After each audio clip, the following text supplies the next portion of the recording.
Good morning students. Last हमने class 8 का lesson number 2 देखा था, व्हाट इज़ अराउंड अस। उसमें हम लोग देखे थे कि हमारे आसपास क्या क्या है। तो हम लोग लिथोस्फीयर के बारे में पढ़े थे, हाइड्रोस्फीयर के बारे में पढ़े थे, एटमॉस्फेयर के बारे में पढ़ चुके थे। और आज का टॉपिक हमारा है बायोस्फीयर। बायोस्फीयर यानी कि जीवावरण। आज हम लोग जीवावरण के बारे में पढ़ेंगे।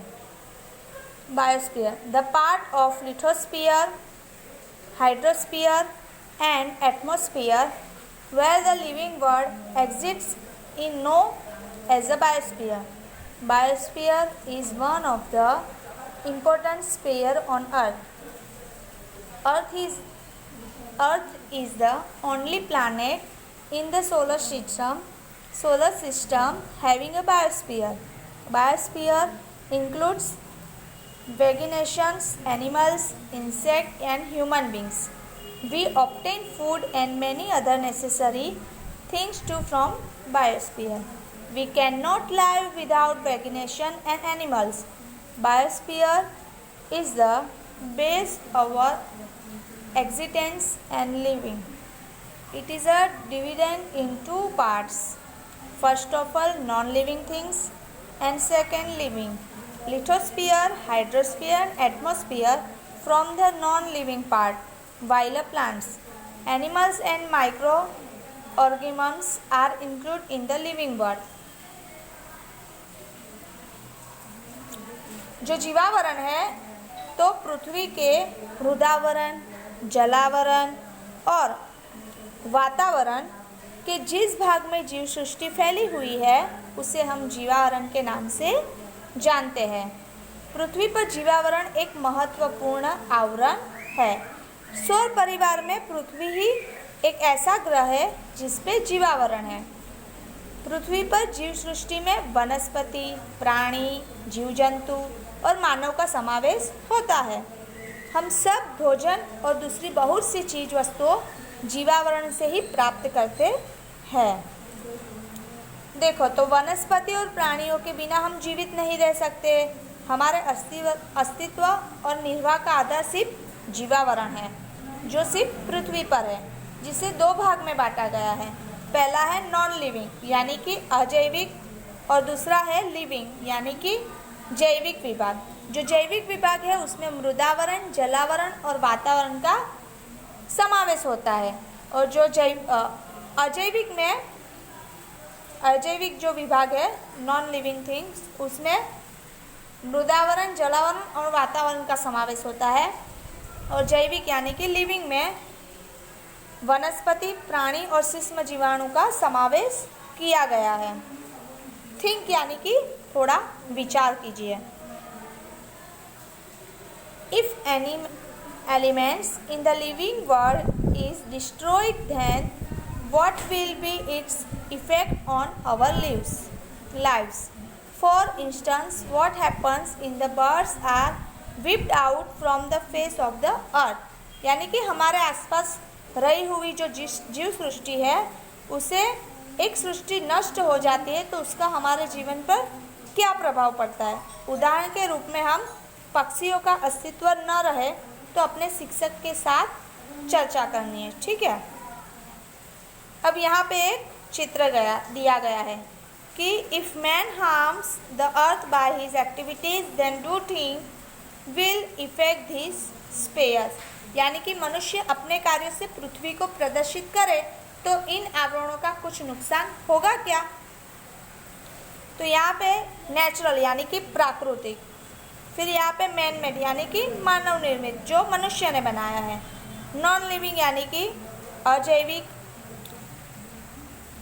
कंपोनेंट्स ऑफ द बायोस्फीयर यानी कि पर्यावरण के घटक।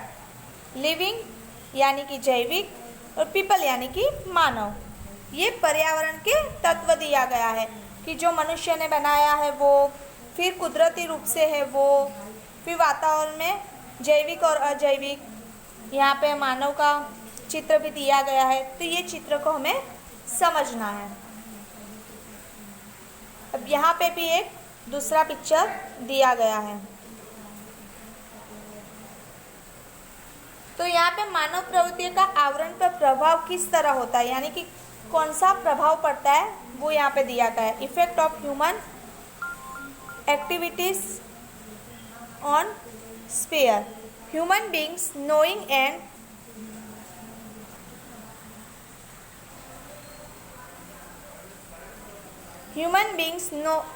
knowingly and unknowingly undertake many activities for their development. Human action causes in importance in the different sphere. Due to this, the balance of various sphere in the threatened. Underground nuclear testing, too much drilling for mineral oil and excessive drilling of tube wells affect the lithosphere and the cases and imbalance. The during of waste from village and cities along with industrial waste into the water bodies pollute them.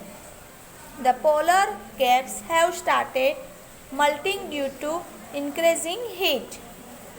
The oil spill from ships and disposal of industrial and the chemical waste of water causes and destruction of the marine life, which is the highly power station and vehicles pollute air.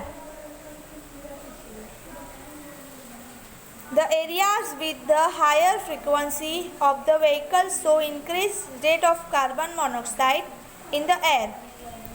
The amount of CO2 यानी कि carbon dioxide in the air increase due to a cutting of trees. Heat to earth increase due to increase into CO2 in air.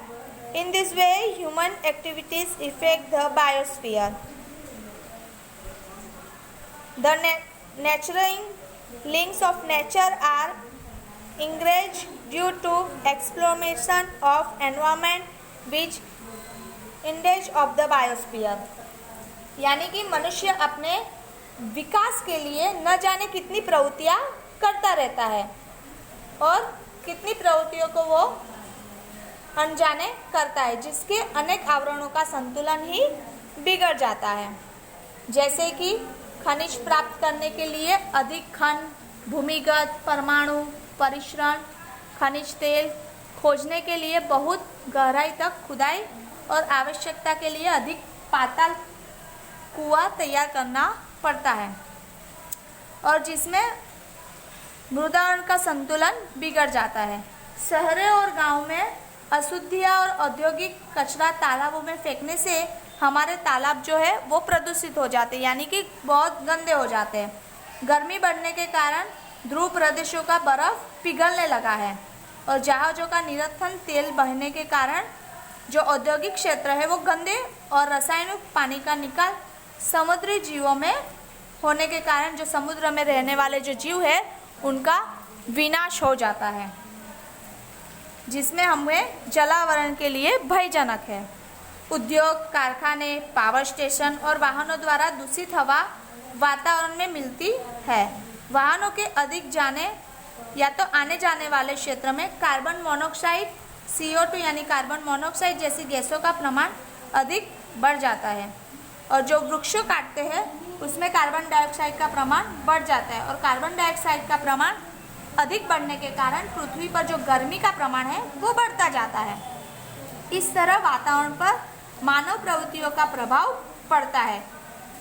पर्यावरण का शोषण होने से प्रकृति की पोषण जो कड़ी होती है वो प्रभावित होती है, जो जीवावरण के लिए नुकसानप्रद है। तो इसमें हमें ऐसा समझाया गया है कि जो अगर हम लोग तालाब में नुकसान करेंगे या तो पानी में नुकसान करेंगे तो जो पानी में रहने वाले जीव जंतु है उसे